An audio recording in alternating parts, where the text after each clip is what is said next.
Quelle est la différence entre ce rendu et ce rendu? Eh bien 8 heures. Il y en a un où j'ai utilisé des méthodes d'optimisation pour aller bien plus vite dans mon rendu et l'autre où j'ai laissé les réglages de base. Bonjour à tous, c'est Timothée d'Apprendre Blender. Dans cette vidéo, je vais vous montrer quelques astuces pour accélérer vos rendus sur Blender. Première astuce, c'est de faire en sorte que l'image soit calculée à partir de votre carte graphique et non pas de votre processeur. Alors il faut aller dans Edit, Préférences et dans Système, juste là, on a la possibilité de choisir sur Cycles quelle est la méthodologie pour calculer l'image. Alors moi malheureusement je suis sous Mac, donc sous Mac les cartes graphiques sont pas vraiment top, mais les CPU sont plutôt puissants, donc je n'ai pas la possibilité de changer. Mais si vous pouvez changer le réglage GPU, vous pouvez choisir OptiX ou les réglages Nvidia.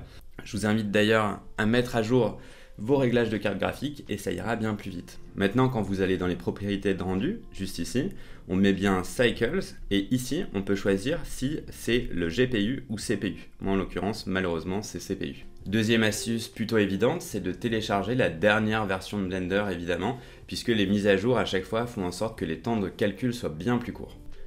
Nouvelle astuce, sur la résolution de votre image, juste ici dans Output Properties, vous pouvez choisir votre image et choisir les dimensions de votre image.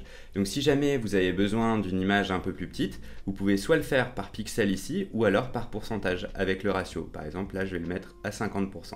De cette façon, Blender aura beaucoup moins de pixels à calculer et honnêtement, c'est très rare qu'on utilise des images avec un rendu aussi important. Si vous faites par exemple des rendus pour Instagram, faites un réglage en carré et en carré, il y a beaucoup moins de pixels à télécharger et vous gagnerez un temps monstrueux proportionnel à la dimension de votre image. Passons maintenant aux Render Properties. Juste ici, on a la possibilité de changer l'échantillonnage. L'échantillonnage, c'est quoi? C'est quels échantillons Blender va calculer de manière graphique pour rendre l'image réaliste. Alors on a plusieurs réglages. On a déjà Viewport ici, donc c'est la possibilité de faire notre pré-rendu qui se passe ici. Donc en soi, ça n'aura pas beaucoup d'incidence en réalité sur le rendu final, évidemment. Et ici, on peut changer le rendu final. En Noise Threshold, c'est-à-dire le seuil de bruit qu'on souhaite avoir, on peut par exemple le passer à 0.1, ça va tout à fait fonctionner. Et au niveau du nombre d'échantillons max, au lieu de lui dire 4096, on peut lui dire 100. C'est pas beaucoup, mais ça suffit. Ensuite, il y a les réglages Time Limit qui permettent de limiter le temps de rendu. Donc je peux lui dire par exemple, fais-moi le rendu en 5 minutes, débrouille-toi, mais fais le rendu en 5 minutes. Ensuite, on a le réglage de Denoiser. Denoiser, ça permet d'enlever le bruit de votre image. Alors ça, je vous invite vraiment à le cocher, ça fait toute la différence. On va passer au rendu Light Path, donc les chemins lumineux, et venir dire à Blender d'étayer un petit peu nos calculs pour que ce soit plus simple. Au niveau du max bounce, c'est-à-dire les rebonds lumineux qui existent dans notre matière, c'est-à-dire qu'une matière en fait va elle-même rebondir la lumière, si on lui envoie de la lumière par exemple sur un mur vert, il va renvoyer automatiquement de la lumière verte. Alors là, au niveau du total, généralement il est vers 15-16, vous pouvez très bien le passer à 6. En dessous, on peut changer le nombre de calculs qu'on octroie à chaque matière. Diffuse, c'est les matières de base qui diffusent aussi de la lumière. Glossy, Transmission, Volume. La lumière volumétrique, il est très peu probable que vous en ayez utilisé dans votre scène, donc vous pouvez le passer à 0. Donc à 6, déjà, on va réduire énormément le nombre de calculs que Blender va faire pour notre image. Sur Clamping, on va pouvoir étayer les lumières directes et indirectes. Qu'est-ce que ça veut dire? Les lumières directes, c'est quand on a une lumière par exemple Direct Light ou Directional Light ou alors Rectangle Light. Donc ça, on peut le laisser à 0 et Indirect Light, c'est les lumières de rebond, on peut le passer à 5. Ensuite vient un réglage hyper important, c'est les caustiques. Les caustiques, c'est quoi? Eh bien, quand il y a une lumière qui traverse du vert, par exemple, ça va faire une sorte d'arc-en-ciel sur le sol. Vous l'avez vu quand vous étiez petit, c'est une évidence. Alors, on peut les désactiver les deux, mais en l'occurrence, moi dans ma scène, j'ai pas tant de réflexion, donc je peux le supprimer. Ça va me faire gagner du temps. Réfractif, par contre, je vais en avoir besoin. Alors, comme on est en France et we are in France, we speak French, je vais vous dire un petit peu ce qui se passe. Réflective, c'est la réflexion de la lumière, et réfractive, c'est l'absorption de la lumière. Alors l'absorption, j'en ai, réflective, j'en ai un petit peu sur le miroir, mais en l'occurrence, ça n'a pas changé grand-chose dans mon angle de vue. Donc ça, je peux le désactiver et juste laisser réfractive. Ensuite, on a un réglage de bourrin qui s'appelle Fast Graphic Interpretation, je crois. Fast Graphic Interpretation Approximation.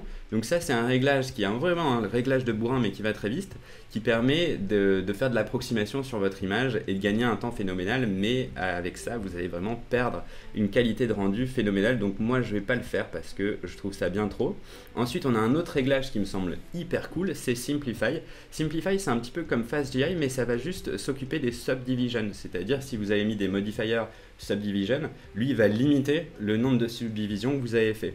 Donc Simplify, je vous invite à cliquer dessus, ça va simplifier vos modèles sans vraiment que vous vous en aperceviez sur le réglage final et ça va vous faire gagner du temps évidemment. Au niveau du film, on va rien changer. Au niveau des performances, on va rien changer. Use styling, on pourrait changer la tile size, c'est-à-dire changer la taille de notre petit carré qui est calculé l'un après l'autre. Ça, par exemple, on pourrait le passer à la limite à 1024, ça serait déjà bien. On peut même descendre un peu plus, ça se voit pas trop de ce côté-là. Donc ça peut être intéressant.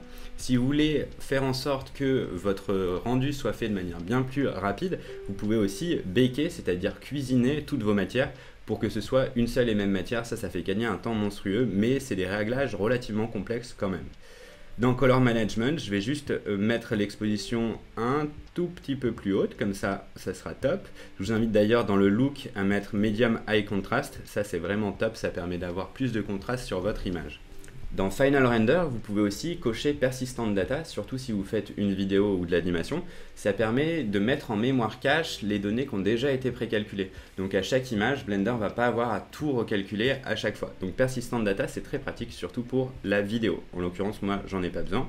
Si je relance mon rendu, on va passer de 8 heures de rendu à vraiment 10 minutes de rendu. Et encore une fois, moi, je suis sous Mac, ça a des avantages et des inconvénients, notamment au niveau de la carte graphique, mais c'est bien plus rapide. Et là, vous allez perdre beaucoup moins de temps. Et voilà la comparaison finale, j'espère que cette vidéo vous a plu. N'oubliez pas, dans la description, il y a ma formation gratuite pour apprendre avec moi Blender. Je vous dis à bientôt, c'était Tim d'Apprendre Blender. Ciao!